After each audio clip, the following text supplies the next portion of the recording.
3 meses de silencio. ¿Productividad en tiempos de crisis? Hace casi 3 meses que no digo nada por aquí. Tampoco escribí en mi newsletter. Y esto no se debió, te lo aclaro, a falta de ideas. Se debió a una parálisis, no por análisis, sino por un conflicto interno, personal, hasta ético, entre el hacer y el ser. ¿Pero por qué? Por la tensión social que hemos tenido en Bolivia. Una tensión que ya empezó paulatinamente en el mes de enero de este año y que estalló en mayo, y se prolongó por 2 meses de protestas sociales y bloqueos. Y no me vengo a quejar acá por la falta de alimento o por la falta de combustible, sino vengo a compartirte mis frustraciones y tal vez algunas respuestas por lo que surgió en ese tiempo. El racismo estructural, la discriminación elitista, la fractura de clases, elementos que honestamente muchos o tal vez algunos creímos que ya se habían superado en Bolivia, en América Latina, y que surgieron a flor de piel de la manera más cruda. Entonces, ¿qué tan coherente es hablar de gestión del tiempo, de aplicaciones, de efectividad personal, cuando tu propio país, el lugar donde habitas, está fracturado? Sentí que seguir produciendo contenido por esta línea podría ser una fuga, podría ser una negación a lo que ocurre, incluso un poco de hipocresía. Así que te cuento aquí cómo estoy procesando estas ideas.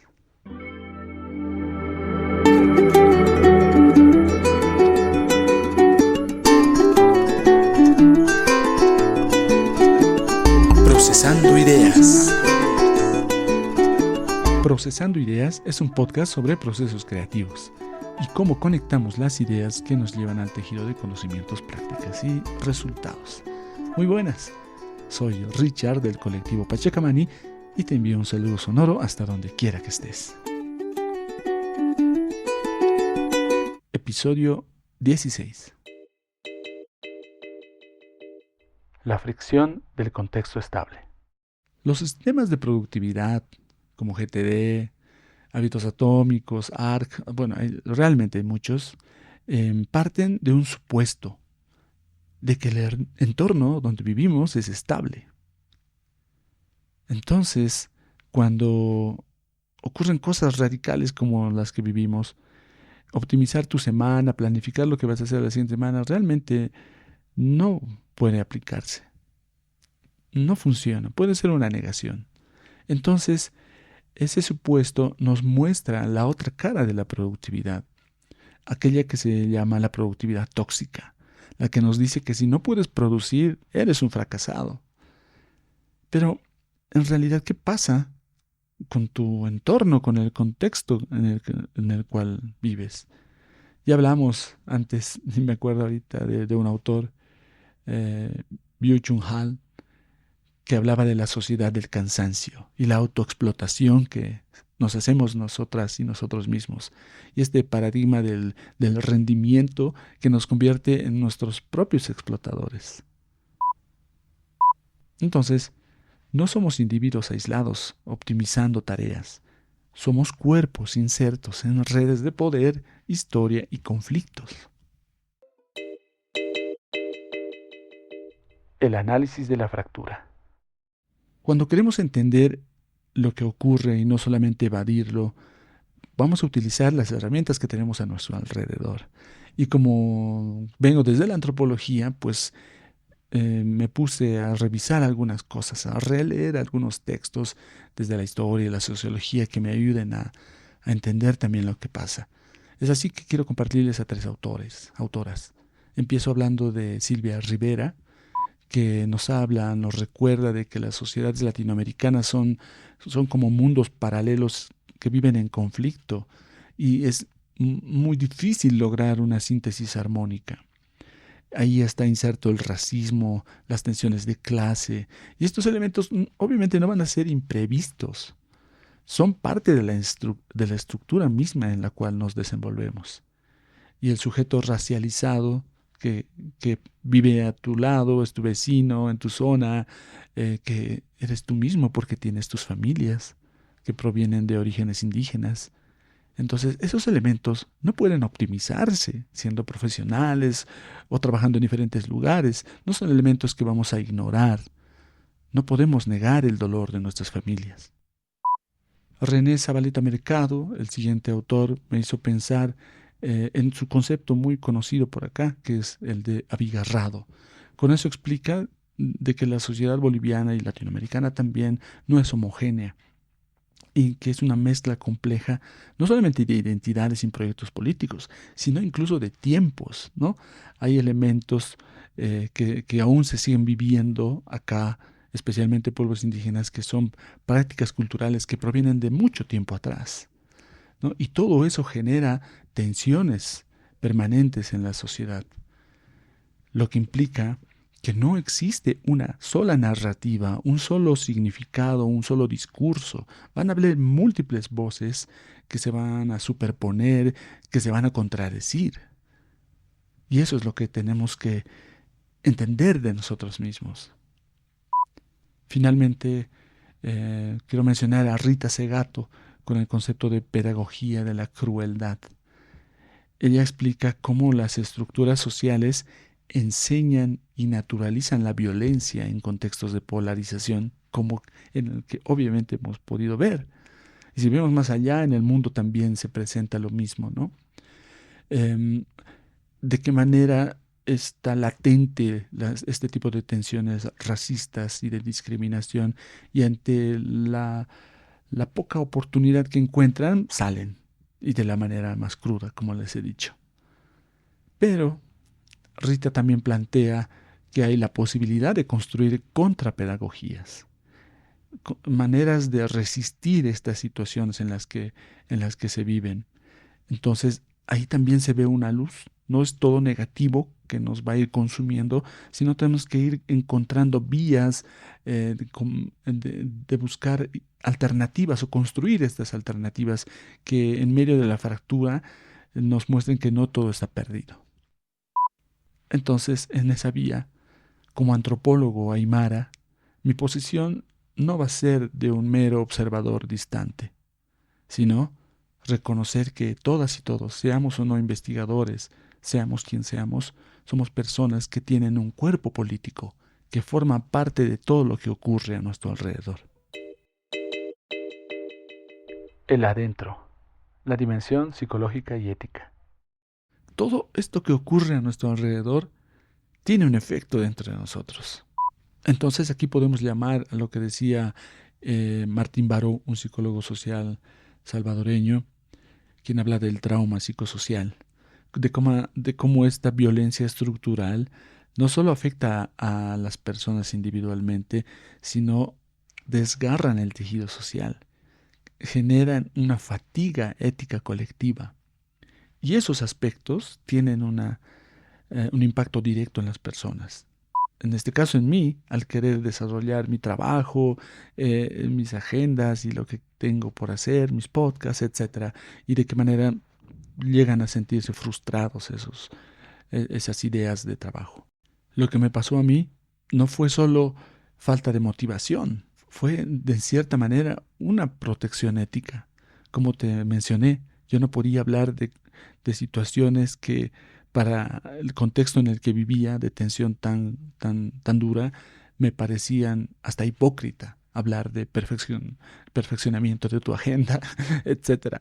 Entonces, se puede decir que mi propio sistema moral me ha frenado a hacer eso, porque sentí que producir este tipo de contenido sobre la productividad en un contexto que era muy complejo, no tenía ningún tipo de coherencia hablar de productividad con lo que estaba viviendo en mi sociedad. Entonces, realicé un giro. Un giro, ¿por qué? Porque las personas creativas, que creo que somos absolutamente todos, siempre buscamos de que eso fluya por algún lado, si no, nos sentimos mal. Entonces, esta energía no la dejé bloqueada, sino permití que se desvíe.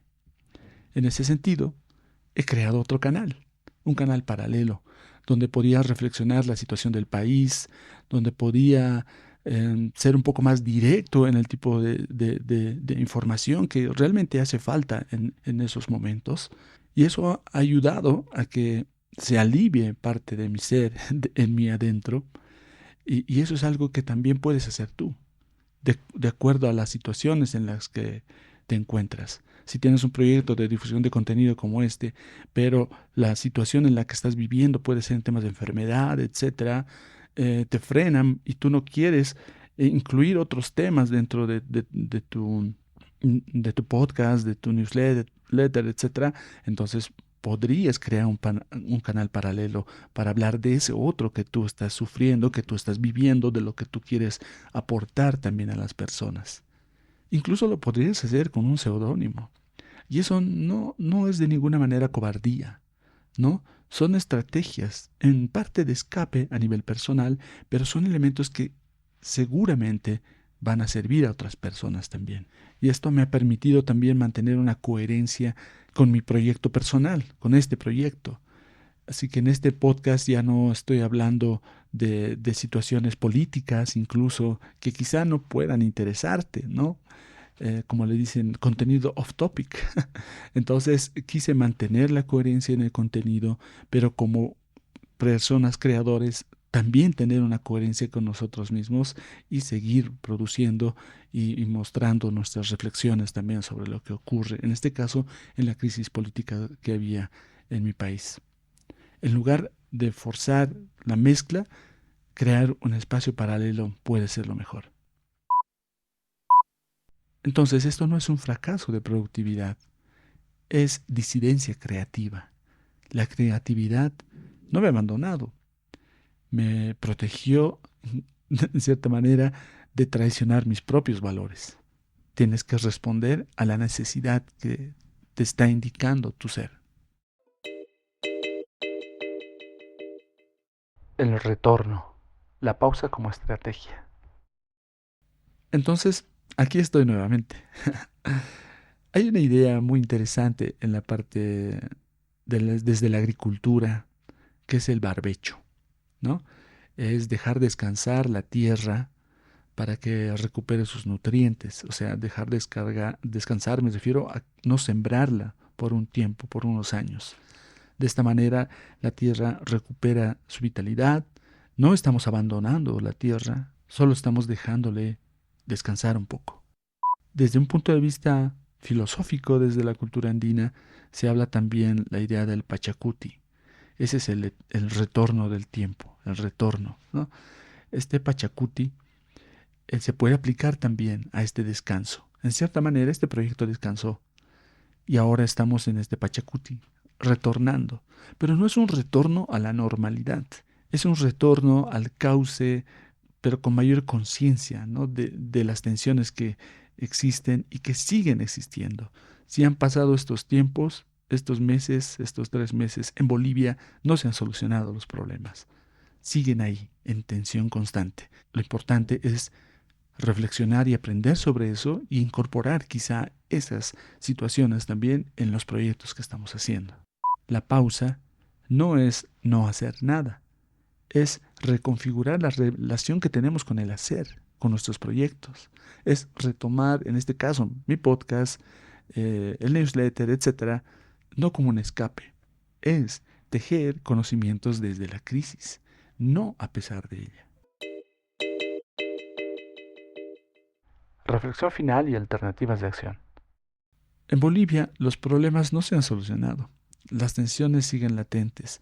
Ya un mes del estado de excepción que tenemos en Bolivia, no vemos una superación a la crisis, sino parece que es todo lo contrario. Entonces, la coherencia ética que entiendo que ha ocurrido en este tiempo de silencio, en este podcast, tampoco es un estado permanente. Lo que estoy haciendo es compartiendo esa frustración que tuve, porque puede que tú sientas lo mismo en tu contexto. No por una crisis social, puede ser por un terremoto, por situaciones climáticas, por situaciones económicas, etcétera. Hay muchas razones por las que podemos tener frustración interna. Y esto es lo que podemos encontrar, alternativas desde nuestra propia situación. Hay que estar vigilando constantemente lo que ocurre a nuestro alrededor, reflexionando sobre eso, no negando aquello y seguir avanzando. Así que, si cualquiera de estas cosas te han ocurrido, te propongo, perdónate por la pausa. No es un fracaso, es coherencia. Aclara tu mente, acepta que tu entorno ha cambiado, está cambiando constantemente. Escucha hacia dónde fluye la energía ética que tienes. Y cuando estés listo, vuelve a empezar. Con conciencia de que las tensiones siguen, pero con la decisión de seguir tejiendo. No como la máquina que pensabas que eras, sino como el ser humano que eres. Dime, ¿cuál sería el proyecto paralelo que crearías para que siga fluyendo tu energía? Este episodio fue escrito, producido y grabado por mí, Richard Mujica, desde Pachacamani, en coproducción con Camani Audio.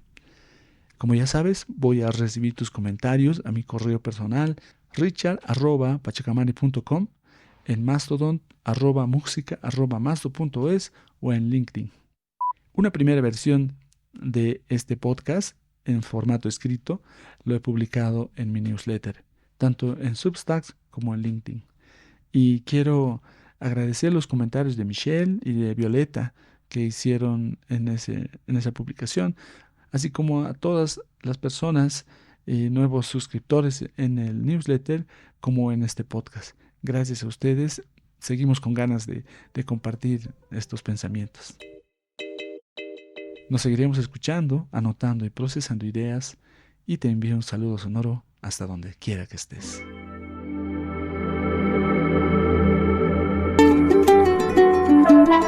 Procesando ideas.